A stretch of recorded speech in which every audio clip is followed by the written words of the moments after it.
Good morning, everybody. Welcome back to the Football Terrace. Thank you very much for tuning in. As always, we're here to talk Thiago. He's potential move to potential move to potential move to potential move to Liverpool. It's one of those ones for me where, although there's still a lot of Liverpool fans I speak to that are not convinced that Thiago is going to come, but for me, he's handed in a transfer request now at Bayern Munich.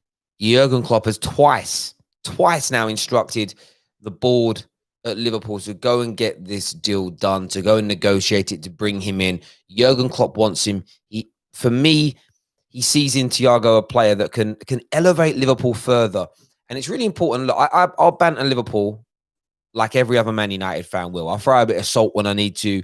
I'll be a little bit petty when I need to. That's part and parcel of being rivals of one another.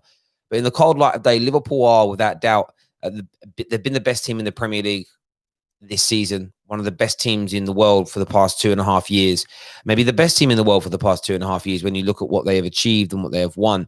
And we can put all the banter and all the salt aside and say and recognise what a brilliant team Liverpool are. But they do need to go and buy players. And I think most Liverpool fans recognise it, that if they were to go all summer and not sign anybody, and Man City do a bit of a madness, Chelsea do a madness, they are running a risk of these teams catching them, especially when we listen to people like Drifty from the Coppish, who speak very articulately and sensibly about the fact that it's likely that at some point soon there'll be a slight regression. 2.5 years we're playing at this level of intensity. It's going to require new blood, in my opinion, to keep Liverpool at that standard. Thiago is of the ilk of player needed, world-class qualities, achieved greatness in multiple countries. So you're buying someone who is well-versed, who is Champions League ready, who is internationally recognized, and also has a very different skill set to that of other Liverpool players.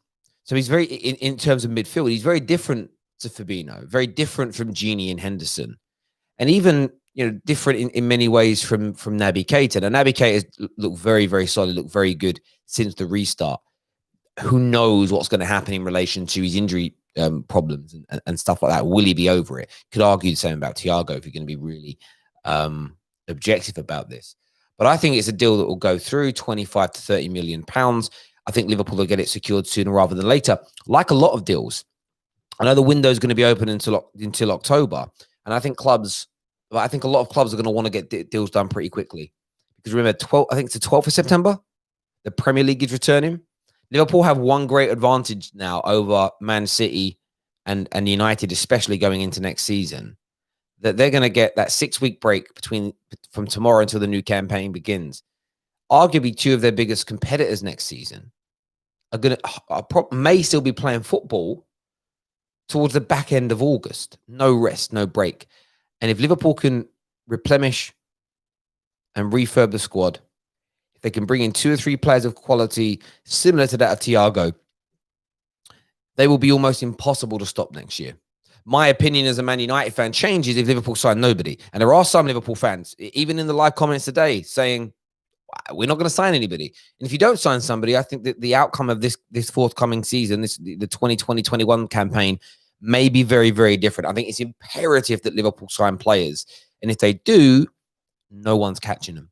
Super chat here from Dinesh says, afternoon, Terry. If Liverpool buy Thiago in 3 or 4 years, Curtis Jones hopefully will be ready to take his place. Well, that's another element of Liverpool as well. I think they've got these really talented youngsters. And like I say about all talented young players, they need an opportunity to spread their wings. And and I'm talking legitimate game time, not a 10-minute appearance here, not a start in the League Cup against Rochdale. I'm speaking, they need to play in tough games, tough away games, tough home games. They also need to be tested in clinical, in sort of clutch games, clutch moments. You need to see what their bottle is like in those really difficult circumstances. So, for instance, at Man United, we're struggling against West Ham, a must-win game for us to go third. And who steps up and puts the ball in the back of the net? It's young Mason Greenwood. Phil Foden has proven himself at Man City in tough games, and that's what some of these Liverpool youngsters need to be given an opportunity to do. The home against Man United, I've got a couple of injuries in midfield. Right, instead of sticking James Milner in there, give one of your academy players a go to express themselves in those games. That's only when you find out whether they're truly good enough at the level, and that counts for all academy players, all youngsters. They need opportunities in the big games, in the big moments, to be tested. It's as simple as that for me. Arnold here says Liverpool are declining. It's evident. Well, I think there is certainly evidence in terms of results and performances since March that it may be slightly prior to that they've not been at the peak of their powers. But that could be a number of things. It could be some tiredness. It could be taking their foot off the gas because they were so far ahead of the pack. It could be burnout. It could be a sense of, it could be an instruction of just hold up and not play with the same intensity. Let's just reserve ourselves for the remainder of the season, so that we have something left in the gas tank for next year. I mean, there was, for instance, there's been no point since the restart, Liverpool burning themselves out and playing like Chelsea, United, for example, where you've had to put every single ounce of effort into every single moment of every single game. It doesn't make any sense. Just get there and relax, play cool. You got nothing to worry about. And I think those elements need to be considered. If I'm being absolutely honest.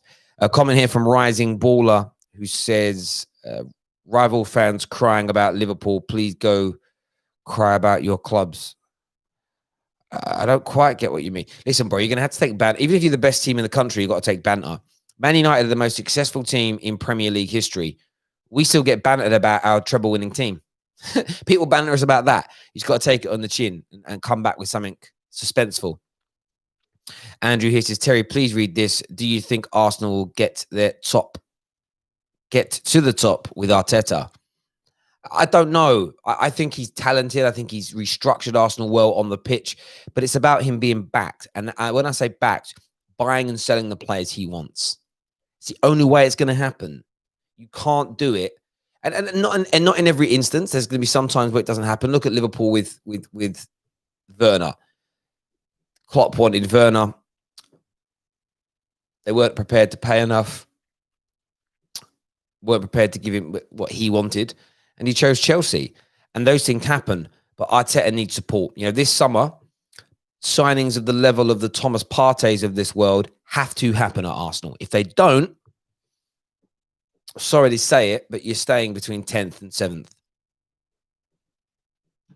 Alex here, one of our long-time viewers, says the Premier League is going to look insane next season with all the new players that look to be coming in, especially with Leeds back in the Premier League as well. Yeah, it could be an amazing year next year, and I'm excited and nervous at the same time. I always get like that, but yeah, it could be and should be absolutely epic, and I can't wait for it. If I'm being absolutely honest with you, cannot wait for it. I really, really can't. Let's try and do some more of these comments here. This is from Keaton Rana, who says, Terry, if we signed Thiago and we said we didn't have the money to spend on Werner, do you think that's due to realizing that after a few results, we can't let anyone catch up? Or we deceived? Or were you deceived? That'll be the spin. The spin will be we changed our minds about spending because we didn't want anybody else to catch us up. That will be the spin. The reality is you tried to sign Werner. I just think Chelsea out muscled you with the package for Timo Werner. I think you were willing to pay the asking price for Timo, but it's a very good cover to say, I get it. It's great PR. Liverpool are good with the PR spin, and most clubs are, if I'm being honest. Like every time, it's funny. And the reason why I think that's more the truth, there's a couple of really respected Liverpool journalists who, when Minamino signed, they spun it as he rejected Man United for us. We did inquire about Minamino. I think it's true. But he told us he was going to Liverpool, so we pulled away from any kind of inquiry. They wrote that as a rejection. The Haaland deal those same Liverpool journalists wrote as a Man United rejection, even though we refused to give the player what he wanted. And they called that a Man United rejection. The same thing's happened here to Liverpool, but it's being called, we pulled away for financial reasons. Chelsea offered more money and a bigger package to Timo Werner and guaranteed him a first team place. Liverpool were not able to do that. But Timo Werner would have still picked Liverpool if the package was right. But if one club's willing to pay you, let's just say 200 grand a week, and the other's offering 100 grand, one's trying to haggle over the asking price, the other's willing to pay it, that can change your mind as a player. Now, you can spin it both ways. Well, actually, no, we weren't prepared to pay the money, so we pulled out. You can spin it in the other direction and say, well, no, you wanted him, though. You just didn't, the player just got sick and tired of your negotiating tactics and went elsewhere, which is rejection. Beauty is in the eye of the beholder. I think for me, there's an element of both. I think there's an element of he did turn down what Liverpool were offering in the sense of, I just want to get my future sorted. But I also understand Liverpool being quite frugal with their money. But equally, like I've said at the time, and I was one of the only people out there saying this on socials, Liverpool will still spend. And then it's down to you as a Liverpool fan as to whether or not you think you've been deceived or you think that it's just the nature of the beast. But no, what I would say is no football club is ever going to admit they've been rejected for a player, ever. And if you believe United were rejected in the Haaland deal, then you need to believe that Liverpool were rejected in the Werner deal. Or we just believe that actually half the time it's a bit of 50-50. But it depends what you want to do. If you want to banter people when it's their clubs who lose out on a player, you've got to accept the banter back in the other direction. It can't all be like this one directional notion. And I see it a lot at the moment. There's some guys that always direct message me whenever I banter Liverpool. And they can't ever see that. But whenever Liverpool United have something go wrong, they send me a message of banter. I banter them and they get angry about it. That for me is where you let yourself down as a football fan. If you can't take the banter, don't ever give any out. And it's what I love about Greece, Khan. It's what I love about LFC Day Trippers, the Copish, and also Alex, who comes on from the Cop TV, is I dig into Liverpool all the time and they dig back. But in the cold light of day, behind the scenes, we laugh, we joke, we respect each other. It's a bit of fun. And I think that's what you've got. That's where you've got to look at these things, in my opinion. But as I say, that's just mine. Do me a favor, everyone who's tuning in. Please hit that like and share button for me. Really, really important. I'll do some more of these comments. Do you think Arsenal will get into the top 4 next season? Andrew, right now, I don't. That could change depending on the transfer window. Joshua Weston says, personally, I think Werner chose Chelsea because he virtually has no competition and he's defo starting over Abraham. But battling Firmino would have been, for a starting spot, would have been tough. And that's also a really good point as well. The reason he may have rejected the idea or turned down Liverpool is the package gain is good and I'm not guaranteed a starting berth, and that's fine. But it also feeds into exactly what I was talking about on this channel for months. Who drops out if you sign Werner to Liverpool fans? And most said they won't. Most said he won't. He's got to fight for his place. What was my return answer for that? Well, he might not go there then.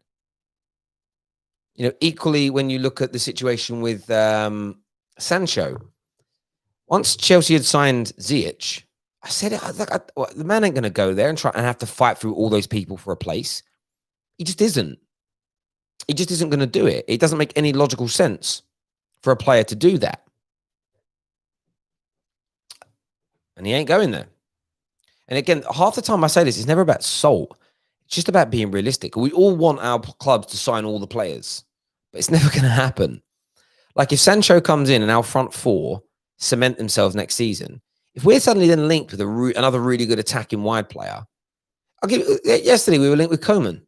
Now, I don't think it's going to happen. I said that yesterday. But it's our Man United fans were like, don't really want him. And of course they don't really want him because of hopefully Sancho coming in and what else have already got. 2 years ago, we'd have bit your hand off for him. But times change. Let's do a few more comments on here. Personally, I think, okay, we read that one. Sorry. Terry, what are your expectations for Ollie and United for next season, apart from closing the gap between Liverpool and City? United, as for me, I want to see more Greenwood and Williams and grow as a team. I think my expectations are to, as it stands right now,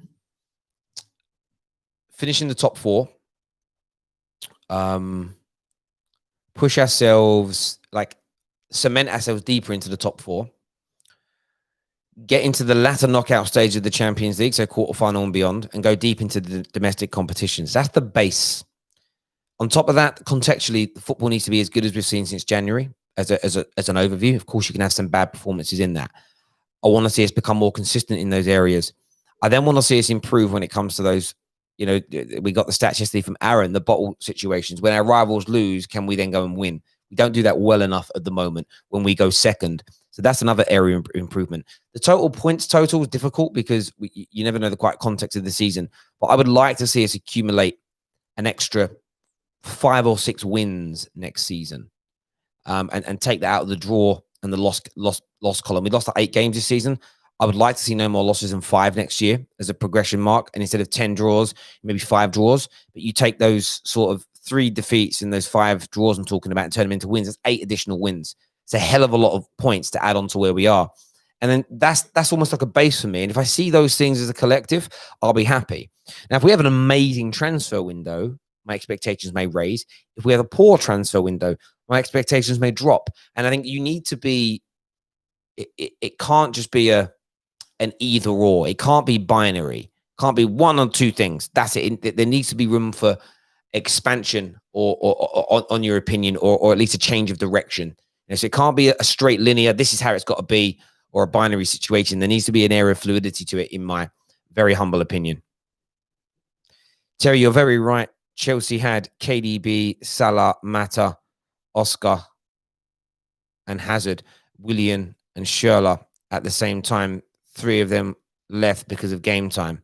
Exactly. You get away with it for a very short period of time. You can get away with it for a very short period of time, where you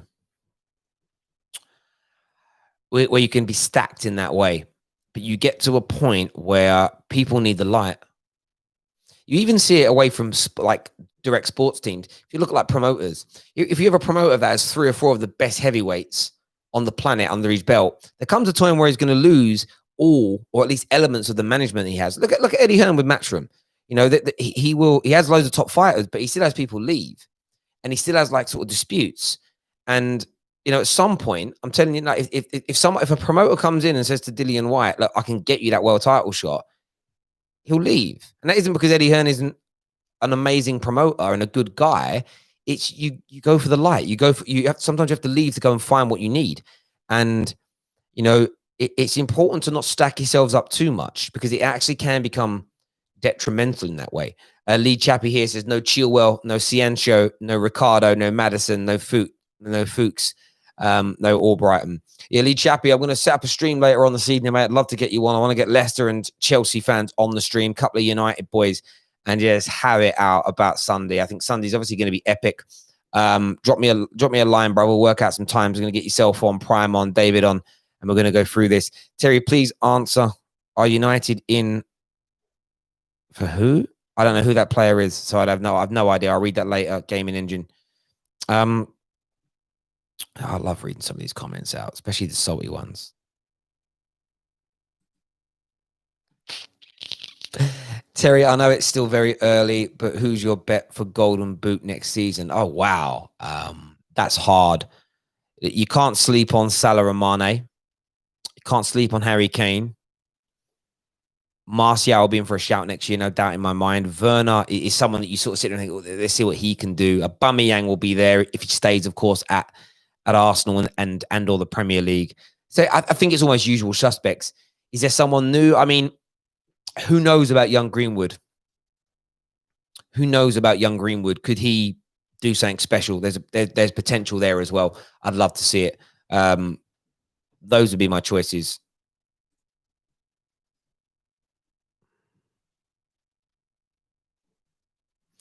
Terry, having said that Sane joined Bayern, even though he might not be a starter, does it depend on how the player perceives the club and the opportunities they will be provided with, why he left City? Yeah, I mean, of course, that goes into it. Now, I think Sane has been chased by Bayern for a couple of years. He will start for Bayern Munich, in my opinion. And it's also about the longer-term vision and how much you want to be there. Now, I don't watch Bayern enough to give a detailed view, but for me, they're signing a first-team player. And, they're already looking to move Kingsley Coman on as an example. Who else will play in Sane's positions? I know you've got Gnabry as an example. You've got Muller that's coming towards the end of his career. as an example. And I think what they're also, and this is one thing that can be sold to young players, is look, over the next 2 years, these four will be gone just through age and natural attrition, and the position is there for you. It's about that being presented. Like I said before with Liverpool could sign Sancho right this second. If they were to say, listen, Jadon, you're going to come in, you're going to be involved in lots of first team games, but we just need to let you know that Mane is going to be going in 2 years. We've had private conversations. He wants to move on in a couple of years. So you're his long-term replacement. You could sell that to Sancho. What you can't sell to Sancho is these are our main two. You just got to come in and play second fiddle to them, because we're not looking to ever let them go, or they're not going to leave for 4 or 5 years. That's when a young player might think twice. But then every young player is different. But I'm just putting out views as to why things may not happen that are logical in my mind anyway. This is a weird comment. It says, Werner and Ziyech are crap. Havertz is nothing. Chelsea just wasted their cash. Come on, bro. Come on. See, I get there's banter and then there's just stupidity. Come on, my man. It's not even like, I don't even know. It's a madness. It's a madness. Comment here says, Maguire shipped 51 goals for Leicester in the Premier League alone. United have shipped 45 in all competitions this term. He is Fred Flintstone incarnated. You won't deal with facts though. But I know how many goals we've conceded, but we've conceded a considerable amount less than last season, doubled the amount of clean sheets that we've got, and we've improved as a defensive unit. Our defensive unit, especially between January and now, is one of the main reasons that we've been able to recapture a top 4 position, and we will finish third tomorrow. So you can say that, bro. I'll deal with the facts. And he shipped 51 goals last year at Leicester. That's fine. Look how Leicester started the season. It's not all down to him. And Pep Guardiola, someone who's considered, and I think you're a Man City fan, your greatest ever manager in your history, Pep wanted him to replace your greatest ever centre-back in Premier League history, Vincent Kompany. He's a decent player, mate. He's a very, very, very decent player. A super chat here from Azza says, opinions on Brewster pushing Swansea into the playoffs. Yeah, he's done very well, Brewster. And like I said, guy needed game time. Do I think he's going to play regularly for Liverpool? I need to see some proof of it. I need to see some evidence. He was there for a lot of the beginning of the season. Man didn't play. And he may be talented, but he needs to be given game time. I've certainly seen some top performances from him in the Championship, but who knows how reflective that's going to be. Look, you've got players like Dwight Gale who are ballers in the Championship. They come into the Premier League and then there's just they can't handle it almost. So yeah, it is what it is. It is what it is there. I think Origi will go and Brewster will slot into his place, is what Robin thinks. And that could be true.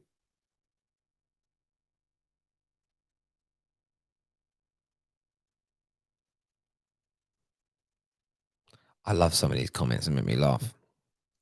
I'm not going to read them out, but they're funny. Bro, he is not only... Sorry, it's not only Brewster that's done that. They've also got Conor Gallagher as well, and others. Yeah, again, I don't watch Swansea play, so I don't know that it's just him. I think Brewster's obviously part of it. It's always a team effort, though, isn't it? I did see he screaming the other day, though. It was a banger of a goal. Absolute banger of a goal. Liverpool will not fight. Oh, another super chat here. Thank you. That is from the Dugout Football Channel. It says, hi, Terry. Hope you are good. How are you feeling about Leicester Man United game tomorrow? Thiago would be fantastic signing, would improve us. I'm kind of confident going into the game tomorrow. I'm nervous from a fan point of view, but I'm pretty confident. I think that we have an opportunity to beat them well, finish third, and then the season then ends impeccably. The season then ends impeccably well for Manchester United, and the comeback, the clawing back of 14 points. I mean, even if we look, and I'm going to go back to it, I'm going to go and take a little butchers now. Little butchers at this. When you go back and look at the league table as an example, when lockdown returned. So how many games were we on? 29 games at that point? I think it was 29 games, right? If we go to match day 29 as an example,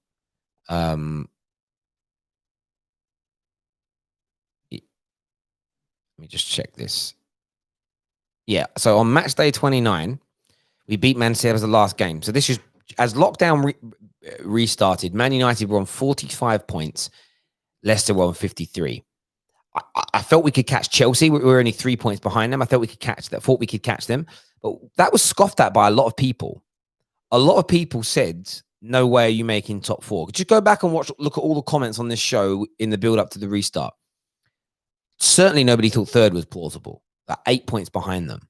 You now fast forward, to the final game of this season, and we're ahead of them. We're ahead of Leicester by just a point. So that's a 9-point swing in 8 games. That's amazing. There's no doubt about how good that is. And we've dropped a few poor performances now. But even look in the last 5 games, right? So you just look at the form table, right, as an example. In the last 5 games, Liverpool drawn 1, lost 1, won 3. City have actually been quite good. They lost 1, which was against Southampton. They've won the four games after that. So their last 5 games have been very, very good. Man United 1-3, drawn 2. Chelsea 1-3, lost 2. Leicester 1-2, drawn 1, lost 2. Wolves lost 2, 1-2, drawn 1. Tottenham is actually very good in the last 5 games. 4 wins, 1 draw. You've got so United's form has been impeccable. And if you look at the whole run of games since the restart, we've been the best team in the league. So I feel like, of course, I'm confident going into this game. I simply have to be. And I want us to deliver, because then it cements this amazing comeback to make top 4. And it's just something that we can walk away and be very, very proud of as a football team. But as I say, it's actually 12 draws this season, not 10. I got that wrong. That for me needs to be no higher than 5 next year. And I'm talking those draws need to become wins. We need to add, we've got 17 wins this season. We need to be hitting 25 wins in the campaign next year, as an absolute bare minimum 25 wins. That's again how I would look at there being improvement. Comment here says, unrelated question, are you going to be worried about Newcastle next season? I wouldn't say I'm worried about Newcastle, because United have got enough money to be able to compete. But they're going to be there or thereabouts. They're going to be on the way up. There's just no doubt about that whatsoever. And people need to fear them. There is absolutely no doubt about that whatsoever. But listen, everyone who's tuned in, thank you. Please hit that like and share button for us. It's really important here at the Football Terrace. Take care of yourselves. Goodbye. God bless. And we'll see you all again soon. Bye-bye.